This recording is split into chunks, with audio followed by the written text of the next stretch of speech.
અક્ષર જ્ઞાન ન હોય તો પણ માં સમજી જાય છે અને બાળકની અંગૂઠો એ સહી બની જાય છે. એટલા માટે આપણે એક ઉદાહરણ જોઈએ.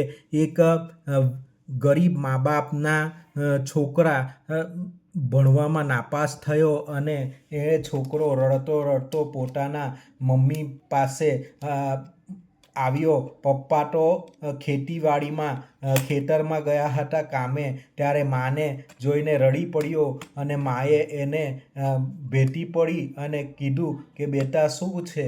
ત્યારે એને કીધું કે હું નાપાસ થયો છું. ત્યારે માએ એને ભેટી પડી અને કીધું કે દીકરા, હવે તારે બરાબર મહેનત કરવાની છે.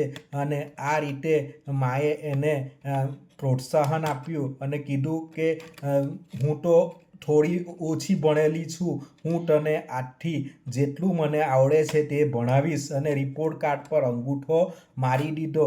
અને આ રીતે જ્યારે શિક્ષકે તેને કીધું ત્યારે બાળકે કહ્યું કે આ તો મારી માએ અંગૂઠો મારી આપ્યો છે અને કહ્યું છે કે આજથી જ્યારે પણ ભણવા બેસું ત્યારે મારી મા મારી હાજર રહેશે. ભલે મારી માને ભણતા આવડતું નથી પરંતુ તે મારી સાથે બેસશે. અને આ રીતે છોકરાને માએ પ્રોત્સાહન આપ્યું હતું. આમ ભલે આપણે અભણ છે પરંતુ આપણા બાળકને આપણે અભણ રાખવાના નથી. આપણે એને ભણાવવાના છે, એને મહેનત કરાવવાની છે, પ્રોત્સાહન આપવાનું છે.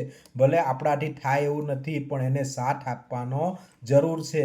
તો જ આપણે પ્રોત્સાહન આપીશું તો જ આપણું બાળક આપણાની જેમ ભણવામાં અભણ રહી શકે નહીં, આગળ વધી શકશે.